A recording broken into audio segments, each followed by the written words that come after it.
শুনে রেখে দাও, একটা কেন 1 লক্ষ যদি পৃথিবীর বুকে আল্লাহর ঘরকে ভেঙে দেওয়া হয়, আল্লাহুস সামাদ, আমার আল্লাহ পাকের কিছু যায় আসে না, আমার আল্লাহ পাকের কোনো ক্ষতি হবে না।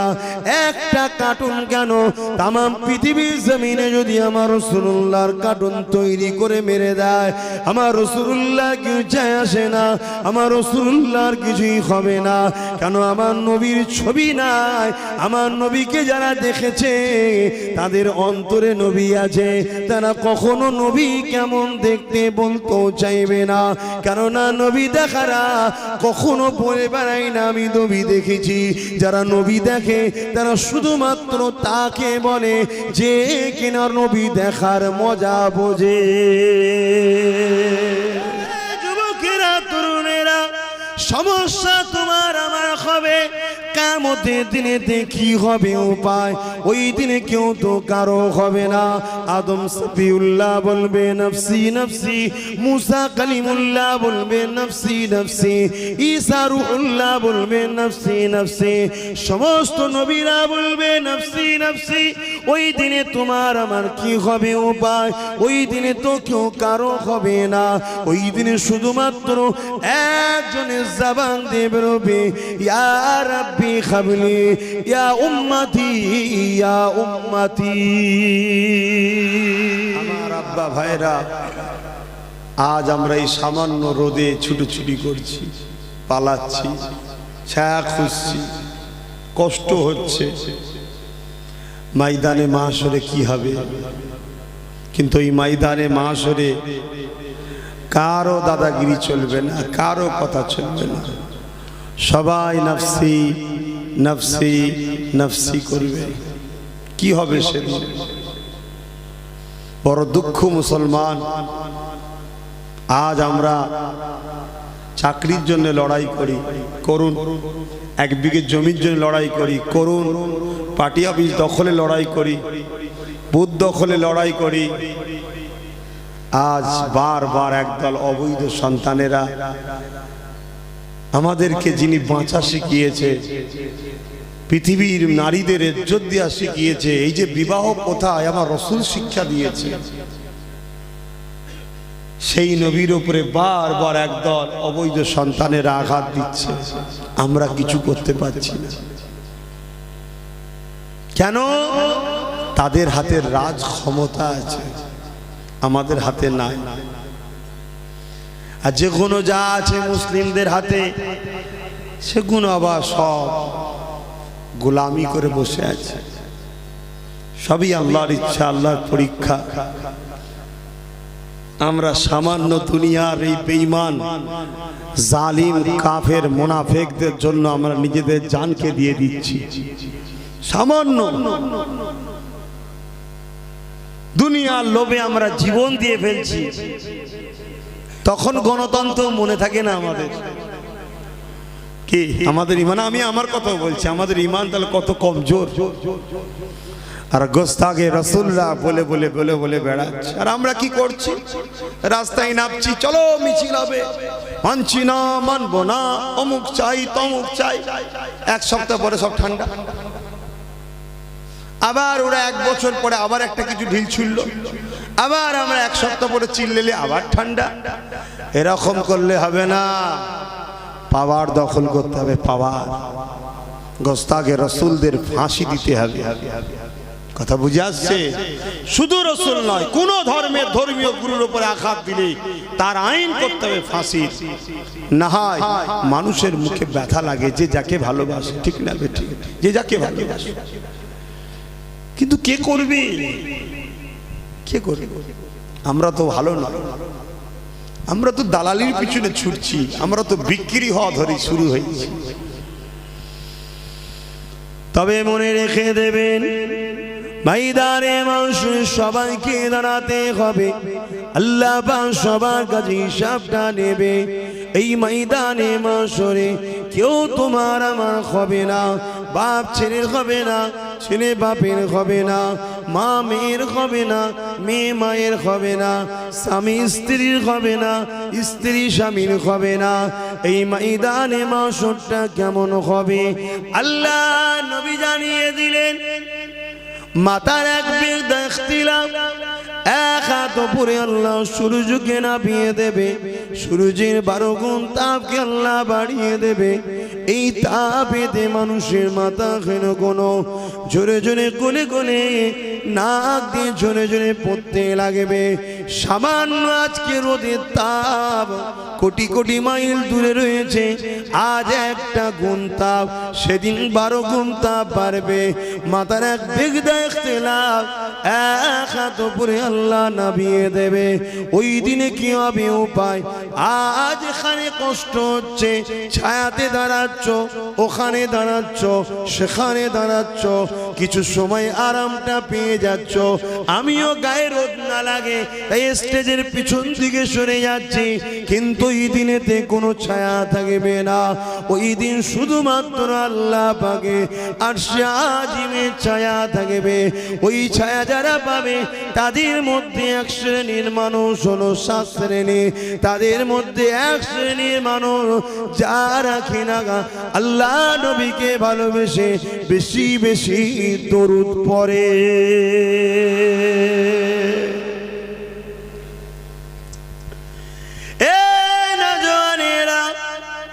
ওই দিনে তোমার আমার কি হবে উপায়? আজ যদি এখনই খবর এসে যায় অমুক কিলামটা ভাঙা হচ্ছে, ছুটে যাবে। আজ যদি বলা হয় অমুক এলাকায় পার্টি হবে, দখল হচ্ছে, ছুটে যাবে।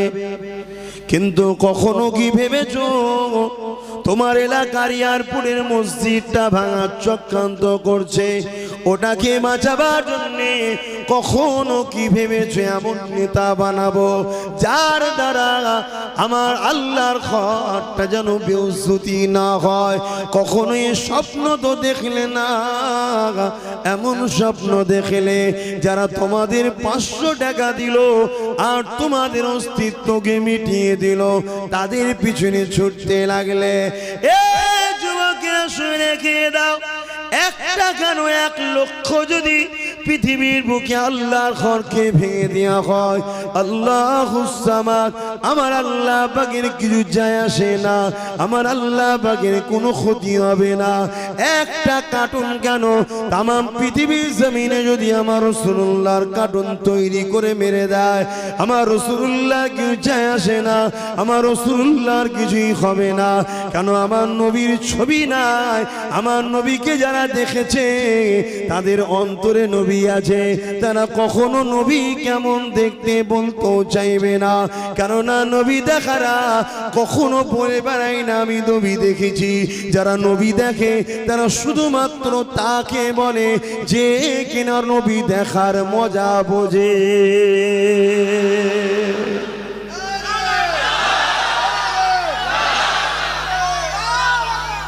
অতএব যে সকল অবৈধ সন্তানেরা রাসূলুল্লাহর কার্টুন করছে তে কিছু যায় আসে না নবী। প্রশ্ন এখন আমার, তোমার, তুমি আমি কি জবাব দেব? এই যুবকেরা, কয়েক বছর আগে একটা ফিল্ম বেরিয়েছিল ইনোসেন্স অফ মুসলিম। ওই ফিল্মকে কেন্দ্র করে তামাম পৃথিবীর বুকে আন্দোলন হয়েছিল। কিন্তু আন্দোলনের পরে দেখা যায় যে সিনেমা হলে প্রথম ফিল্মটা শো দেখিয়েছিল, ওই সিনেমা হলটা আন্দোলনের পরে অটোমেটিক আল্লাহর হুকুমে ভূমিকম্পে ভেঙে যায়। আমার প্রশ্ন এই জায়গায়, যখন দেখাতে চেয়েছিল সেই দিনেই তো ভেঙে গেলে মিটে যেত, এত আন্দোলনের প্রয়োজন ছিল না।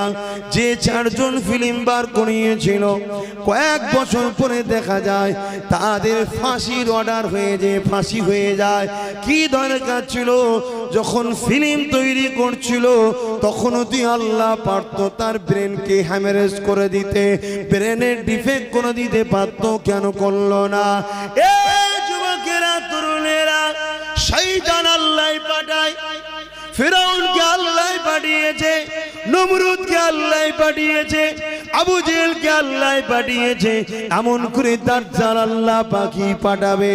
শুধুমাত্র তুমি আমি যে বলি আল্লাহ তোমায় ভালোবাসে, রসুল আপনাকে ভালোবাসে, এই ভালোবাসার পরীক্ষা নিবার জন্যে আল্লাহ পাক এই সকল শয়তানকে পাঠায়। আমরা যদি মনের ব্যথা নিয়ে আজ গণতান্ত্রিক দেশে এই যে আওয়াজ তুলছি, এই যে চিৎকার দিচ্ছি, মনের দুঃখের কথা বলছি, হতে পারে আমাদের গুনাহগুলো আল্লাহ পাক এই আন্দোলনের বিনিময়ে মাফ করে দিতে পারে। এ যুবকেরা, আজ যারা আমার রসুলের কার্টুন তৈরি করেছে, অবশ্যই তাদের বিচার হবে খুব শিগগিরই দেখবেন। কিন্তু আজ পৃথিবী জুড়ে আমার রসুলের আশিকরা রাস্তায় নেমে আন্দোলন করছে। কিন্তু আজ বাংলার মুসলমান, আজ ভারতের মুসলমান এতটা আমরা নিরুপায় হয়ে গেছি যে আজ আমরা রাস্তায় পর্যন্ত নাবার সাহস নাই। আছে ঠিক দেখে দেখে দেখে দেখে দেখে দেখে কারা কারা পারমিশন নিতে গেছিল, দেখ তো মিথ্যা কেসে ঢুকিয়ে দেবে। ঠিক না বেঠিক? আমি পারি না নাবাদতে, তোমাদেরকে ডাকলে যাবে না, যাবে না, কিন্তু আমি নাবাদছি না। কেন বলো তো? ঠিক ক্যামেরা করবে, করে করে করে করে অন্য অন্য কেসে, সেই ওই পাড়ায় কেউ মারপিট হবে, এই পাড়ায় যে রাস্তায় নেমেছিল ওর নামে কেস দেবে। তাহলে হুজুর কেসের ভয়ে কি ঘরে ঢুকে যাব? না, কেসের ভয়ে ঘরে ঢুকবো না। আমার কাছে কথা হচ্ছে গুড়া সমেত তুলে ফেলতে হবে, গুড়া সমেত। এখানে চিল্লে রাস্তায় নেবে, যে প্রতিবাদটা করা যাবে এই মাঠে দাঁড়িয়েও সেই প্রতিবাদটাই হচ্ছে, এইটুকুতে থাক। আগামী দিন রাস্তায় নামবো, আমাদের নামে মিথ্যা কেসে না ফাঁসাতে পারে তার জন্য আগে রাজ ক্ষমতাটা দখল করো। কথা বুঝছেন না? আজ নেই বলেই তো মিথ্যা কেস দেবে। কাকে আপন মনে করছেন আপনি? কাকে আপন মনে করছেন? এ যুবকেরা, যদি আমার কথা শোনো না ভাবো, বড় করুণ দিন আসবে, আমার তোমার অবস্থা খারাপ হয়ে যাবে। আমার আল্লাহ পাকের কিছু হবে না, আমার রাসূলুল্লাহরও কিছু হবে না।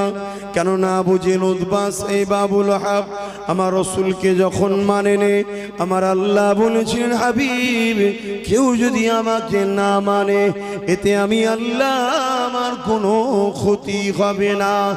আমার হাবিব, আমি আপনার কাছে জানতে চাই আপনি কি আমাকে আল্লাহ বলে মানেন?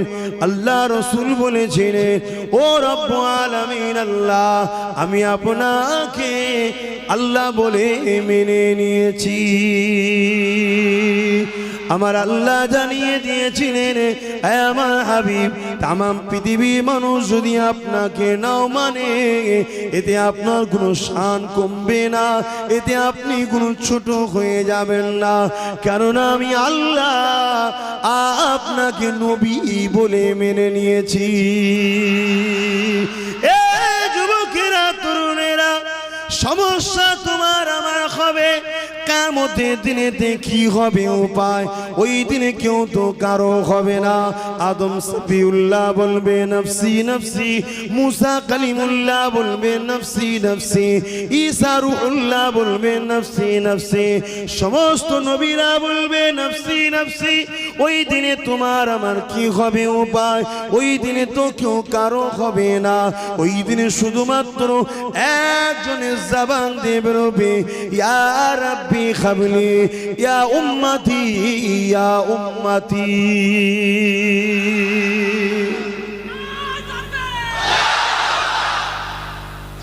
সেই দিন কোন মুখে নবীর কাছে শাফাআত চাইবে? কোন মুখে সেদিন রাসূলের কাছে শাফাআত চাইবে যে হুজুর আমার শাফাআত করুন? আজ আমাদের ঈমান কত কমজোর দেখুন। সামান্য জেলের ভয়ে আমরা পিছিয়ে গেছি। কথা বুঝছেন না? আমি পিছাইনি ভাই, আমি পিছাইনি। আব্বাস সিদ্দিককে যারা ভালোবাসে তাদের উপর টার্গেট করা হয়েছে, অন্য কিছু নয়। তাই আমি একটু ঠান্ডা মাথায় কাজ করছি। কথা শুনছেন না? আমি পিছাবার ছিলেন কেন? এ জান আমার নয়, এ জান রসুলের ওসিলাতে আমি পেয়েছি। অতএব একে খরচ রসুলের রাস্তাতেই করতে হবে। কিন্তু আমার কাছে কে যাচ্ছে তাকে টার্গেট করো, আমাকে কে দাওয়াত করছে তাকে টার্গেট করো, আমাকে দেখে কে হাসছে তার মানে ভালোবাসার মানুষ সালাম দিচ্ছে তাকে টার্গেট করো। আর এগুলো করানো হচ্ছে ভাই, এর মধ্যে আমার আপনজনরাই জড়িয়ে আছে। না এত সাহস এদের হতো না, এদের মেরে তবলা ঢিলো করে ফেলতে পারতেন আমি। কথা বলি ঘরে ঘরে ঝগড়া হয়ে যাবে তাই চুপ করে আছে। কথা বুঝছেন না?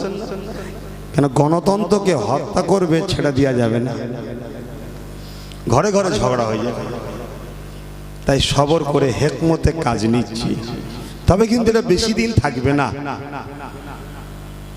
রাত এলে অন্ধকার হয়ে আছে, বেশিক্ষণ অন্ধকার থাকবে না, একটা সময় ফজর আসবে, আস্তে আস্তে অন্ধকার কেটে যাবে। কি ঠিক না বেটি? সবর করো, ঠিক হবে। কিন্তু আমাদের অন্যায়টা রয়েছে, আমাদের দোষ অবশ্যই রয়েছে, ওইটাকে আমাদের খুঁজে বার করতে হবে। এই যুবকেরা, তরুণেরা, আজ কোথায় আমার নবীর কার্টুন তৈরি করেছে, ওটা আমাদের যেমন আঘাত দিয়েছে, আমরা যেমন বিরোধী তৈরি করছি, মোটেই কিন্তু ওটা রসুল নয়। কিন্তু তারা রসুলের অপমানের জন্য করতে চেয়েছে, তাই আমাদের গায়ে আঘাত লেগেছে, কষ্ট দিয়েছে। কারণ রসুল্লাহ আমাদেরকে বাঁচার রাস্তা দেখিয়েছে। যদি নবী না আসতো আজ আমরা কৃতদাস হয়ে থাকতাম। যদি নবী না আসতো মিথ্যা খোদার উপাসনা করে বেড়াতাম। নবী যদি না আসতো নিজেরা নিজেদের মায়ের সঙ্গে খারাপ কাজ করে বেড়াতাম।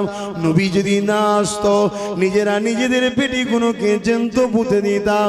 নবী যদি না আসতো ধনীদের পায়ের তলার জুতো হয়ে আমাদের জীবনটা কেটে যেত, কোনো বাঁচার স্বাধীনতা থাকতো না। আরে আমিন আল্লাহ আব্দুল্লাহ দুলাল আমাদেরকে বাঁচার রাস্তা দিয়েছে। তাই তিনার সামনে কিছু কথা বললে জান দিয়াকে পছন্দ করি, তিনার শানে বিয়াদবিকে পছন্দ করি না।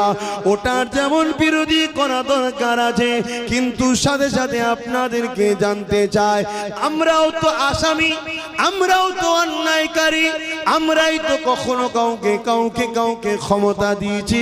তারা জিতে যাবার পরে তারা ক্ষমতায় এসে বলেছে মাদ্রাসায় নাকি জঙ্গি তৈরি হয়, মাদ্রাসা তো আমার নবীর ঘর। এটা কি নবীকে অপমান করা নয়? আবার আমরা ক্ষমতা দিয়েছি কাউকে, সেই ক্ষমতায় জিতে যাবার পরে আমার নবীর ঘরে তালা পর্যন্ত মেরে দিয়েছিল। এটা কি অপমান নয়? এর বেলাও যেমন প্রতিবাদ করতে হবে, ওর বেলাও তেমন প্রতিবাদ করতে হবে। দূরের লোক লাথি মারলে কষ্ট, আর কাছের লোক লাথি মারলে কষ্ট নাই।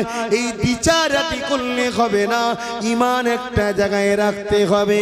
এ যুবকেরা, গায়ের ইসলাম যদি আমার মসজিদকে অপমান করে, যেমন আমার রাগ হওয়া দরকার। মুসলমান সেজেও যদি আমার মসজিদের সম্পদকে লুটে নেয়, ওটাও রাগ হওয়া দরকার। তাই তো নাকি গো? কিন্তু আমরা তো অঙ্ক ভুল করছি। তাহলে আমরা তো ভালো নয়। কি গো, আজ খারাপ লাগছে কেন? এখন তো আজ ভালো মন্দ বাঁচতে শিখেছেন আপনারা।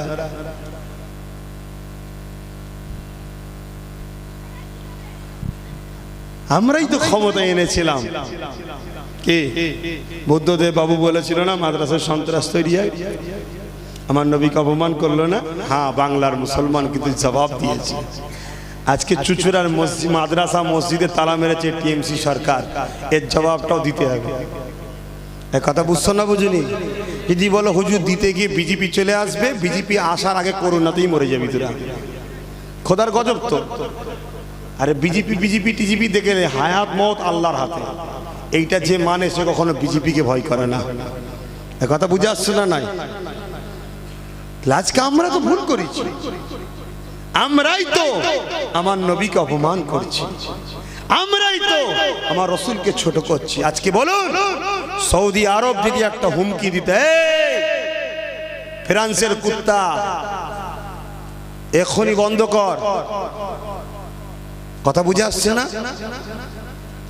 ওর কথা বলার সাহস ছিল, কিন্তু দেখা যাচ্ছে আমরাই ওদেরকে তেল দিই, আমরাই ওদেরকে সোনা দিই, আমরাই ওদেরকে মর্যাদা দিই।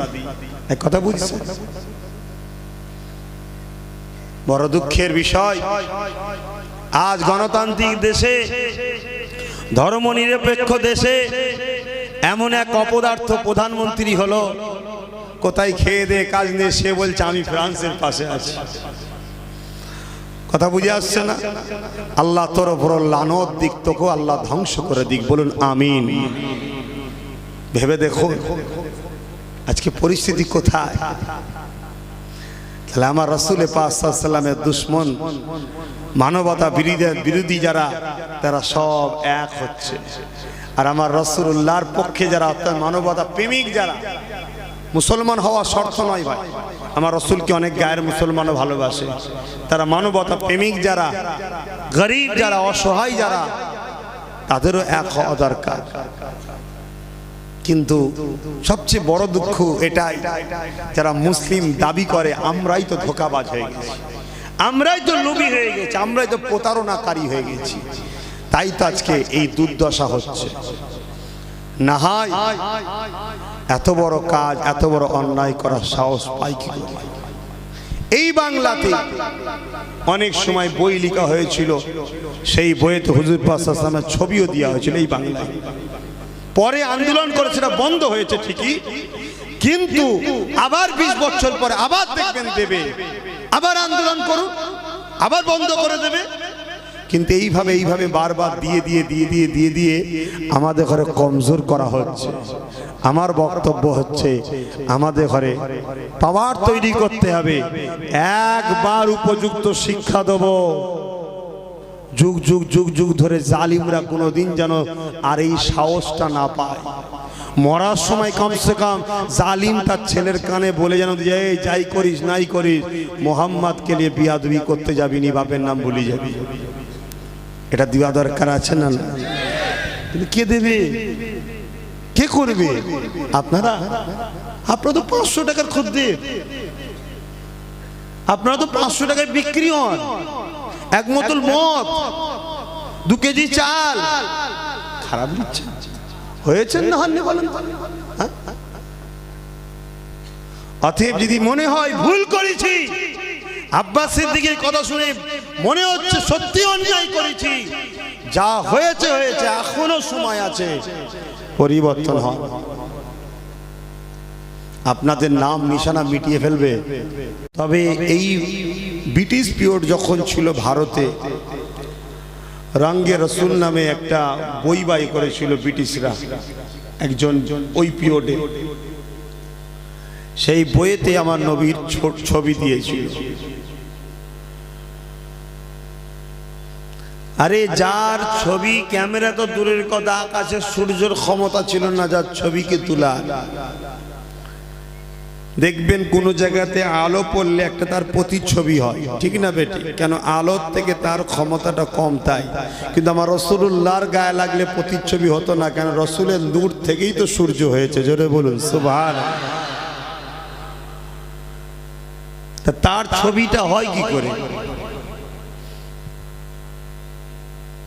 কিন্তু বারবার সেই রাসূল পাক সাল্লাল্লাহু আলাইহি ওয়াসাল্লামকে অ্যাটাক। কিন্তু আমরা কখনো না খ্রিস্টান ধর্মে আঘাত দিয়েছি, না হিন্দু ধর্মে আঘাত দিচ্ছি, না কোনো ধর্মে আমরা আঘাত দিই। কেন দেননি? ক্ষমতা নেই নাকি? কেন আঘাত দেননি? আমার নেতা আমাকে মানুষ বানিয়ে দিয়ে গেছে। আমার নেতা বলেছে, তুমি কারো ধর্মে আঘাত দিও না, তাদের মনে কষ্ট লাগবে, কাউকে কষ্ট দিও না। বলুন সুবহানাল্লাহ। কিন্তু এইরকম কিছু দুপায়ে পশু আছে, তারা বারবার আমার রাসূলকে আঘাত দেয়। আর দুঃখের বিষয়, আমরা উপযুক্ত জবাবও দিতে পারি না। আল্লাহ নবী চলে যাওয়ার পরে সর্বপ্রথম রাসূলুল্লাহকে আঘাত দিয়েছিল যার নাম হচ্ছে মুসাইলামাতুল কাজ্জাব। সে অবৈধ সন্তানকে কিভাবে সিদ্দিক আকবর জবাব দিয়েছিল জানেন? মদিনার নববী শরীফে হযরত সিদ্দিক আকবর তখন খলিফা বসলেন, মিটিং ডাকলেন। 10,000 যুবক সাহাবা হাজির হলো। হযরত আবু বকর সিদ্দিক সবাইকে জিজ্ঞেস করতে লাগলো যে এইভাবে মুসাইলামাতুল কাজ্জাব আমার রাসূলুল্লাহ সানে গোস্তাখি করছে। 10,000 যুবক সাহাবী আল্লাহু আকবার বলে আওয়াজ দিয়ে উঠলো। বুকে তাজা খুন দিয়ে 90,000 ছিল, 60 ইখতিলাফ 90,000 ছিল মুসাইলামাতুল কাজ্জাবের সৈন্য। 10,000 যুবক সাহাবী, তরুণ যুবক, বুকের তাজা রক্ত ঢেলে দিয়ে ওই 60 থেকে 90,000 মুসাইলামাতুল কাজ্জাবের অবৈধ সন্তানদের সৈন্যদের ঘরে জবাব দিয়ে চিরতরের মতো জাহান্নামে পাঠিয়ে দিয়েছিল। বলুন সুবহানাল্লাহ। এই যে ব্রিটিশ পিরিয়ডের কথা বলছিলাম, হযরত মুহাম্মদ সাল্লাল্লাহু আলাইহি ওয়াসাল্লামের শানে কিতাব লিখেছিল, বই তৈরি করেছিল, সেখানে ফটো দিয়েছিল। ইন্দোনেশিয়ার দুটো যুবক ছেলে, আমার ভারতের নয়, তারা সেখানে বইটা পেয়ে আস্তে আস্তে আস্তে এসে সেই মালাউন, সেই অবৈধ সন্তানকে চিরতরের মতো জাহান্নামে পাঠিয়ে দিল। বলুন আল্লাহু আকবার। ব্রিটিশ পিরিয়ড, দুজন যুবককে ধরে ফেললো, বিচার হবে। মেটিয়াপুরে আজ থেকে ধনী নয়, অনেক আগে থেকে ধনী। ওখানকার লোকেরা সব তৎকালীন সময় ধনীরা উকিলের সঙ্গে, জজের সঙ্গে সেটিং করছে ছেলে দুটোকে দিয়ে বাঁচানো যায়। একদিকে ছেলে দুটো রাখবো, একদিকে টাকার নোট দেবো, এত টাকা দেবো, শুধু ছেলে দুটোকে জামিন করে দিতে হবে। সেটিংও হয়ে গেল। শুধু বললো ছেলে দুটো দাঁড়িয়ে একবার বলবে যে আমরা মারিনি, কেস কিভাবে ঘোরাতে ঘুরিয়ে দেওয়া হবে, কালকে কোর্টে তোলা হবে। আজকে রাত্রিরে ছেলে দুটোকে বোঝানো হচ্ছে জেলের মধ্যে যে তুমি শুধু যে বলবে মারিনি।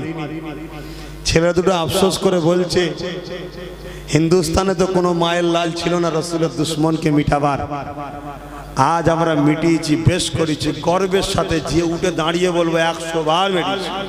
কেন? আমরা কোনো মানুষকে মারিনি, একটা দুপায়ে পশুকে মেরেছি। আজকে সেই জায়গায় তাদেরকে পরের দিন দাঁড় করানো হলো, সমস্ত মানুষের চোখে পানি। কিন্তু সকলে যখন উঠেছে, তাদের মধ্যে দুজনে মিলে দাঁড়িয়েছে, এই কি বলে কাঠগড়ায়। জজ সাহেব জিজ্ঞেস করার আগে জজ সাহেব যখন এসেছে, এরা নিজে থেকেই বলছে জজ সাহেব আমরা গোস্তাকে রসুলকে মেরেছি। কেন? সে মানবরূপী একটা শয়তান।